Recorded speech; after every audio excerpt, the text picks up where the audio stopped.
নমস্কার বন্ধুরা, এমডিস চ্যানেলে সবাইকে স্বাগতম। আজ আবারও আপনাদের সামনে একটা নতুন রেসিপি নিয়ে চলে এসেছি। সেটা হচ্ছে কাঁচা আমের রসগোল্লা। আজ এটা কিভাবে বানাবো এটাই আপনাদের সামনে দেখাবো। দেখুন রেসিপিটা। প্রথমে 1 লিটার দুধ নিয়ে নিয়েছি এবং সেটাকে ভালো করে গরম করে নেব। তারপর তাতে 2 থেকে 3 চামচ ভিনিগার অ্যাড করে ভালো করে ছানা কাটিয়ে নেব।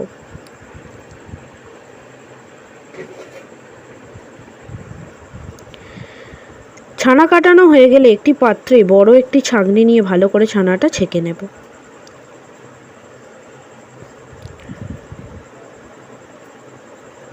তারপর তাতে একটু একটু করে ঠান্ডা জল অ্যাড করে ভালো করে ছানাটা ধুয়ে নেব। তারপর একটি কাপড় নিয়ে তাতে ছানাটা দিয়ে ভালো করে জলটা ঝরতে দিয়ে দেব। কিছুক্ষণ পরে একটি প্লেটে ছানাটা নিয়ে অল্প একটু ম্যাশ করে নেব।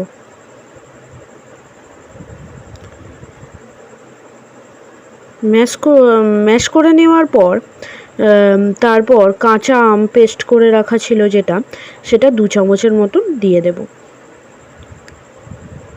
তারপর 2 চামচ গুঁড়ো দুধ অ্যাড করব। তারপর 1 চিমটি খাবার সোডা অ্যাড করব। তারপর ভালো করে ছানাটা সমস্ত উপকরণ দিয়ে মেখে নেব। ছানাটা যত বেশি মাখবেন তত রসগোল্লাগুলি নরম হবে। দেখুন আমাদের ছানা মাখা হয়ে গেছে। এবার এগুলো থেকে আমি লেচি কেটে নেব।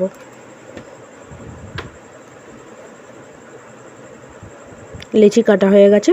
এবার হাতে একটু ঘি নিয়ে ভালো করে মাখিয়ে লেচিগুলো আকার দিয়ে নেব।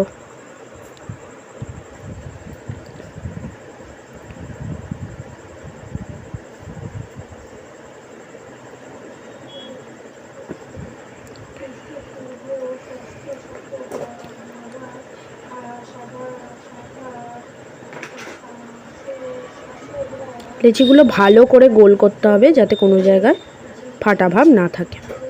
লেচিগুলো গোল করা হয়ে গেছে। এবার একটি কড়াইয়ে আমি মেজারমেন্ট কাপের পরিমাণ অনুযায়ী 2 কাপ জল দিয়ে নেব। আমি এখানে 2 কাপই জল দিয়েছি। 150 গ্রাম চিনি দিয়েছি এবং এখানে বাকি কাঁচা আমের পেস্টটা অ্যাড করে নেব। দিয়ে ভালো করে নাড়াচাড়া করে কিছুক্ষণ ফুটতে দেব। তারপর তাতে গ্রিন কালারের ফুড কালার অ্যাড করব 2 থেকে 3 ফোঁটা। ফুড কালারটা অপশনাল, আপনারা চাইলে দিতেও পারেন আবার নাও দিতে পারেন। ফুড কালারটা দিলে দেখতে ভালো লাগে। তারপর রসগোল্লাগুলিকে চিনির শিরায় দিয়ে দেব।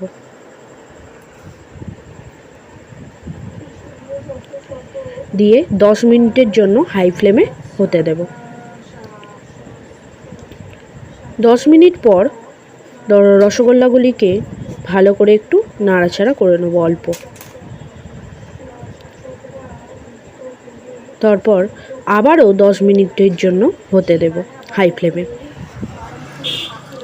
দেখুন আবারও মোট 20 মিনিট পর আমি রসগোল্লাগুলো খুলেছি।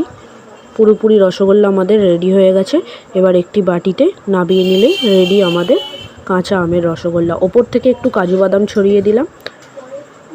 দেখুন রসগোল্লাগুলি কতটা নরম এবং সফট হয়েছে, খেতেও খুব ভালো হয়েছে। আপনারা অবশ্যই এটা বাড়িতে একবার ট্রাই করুন।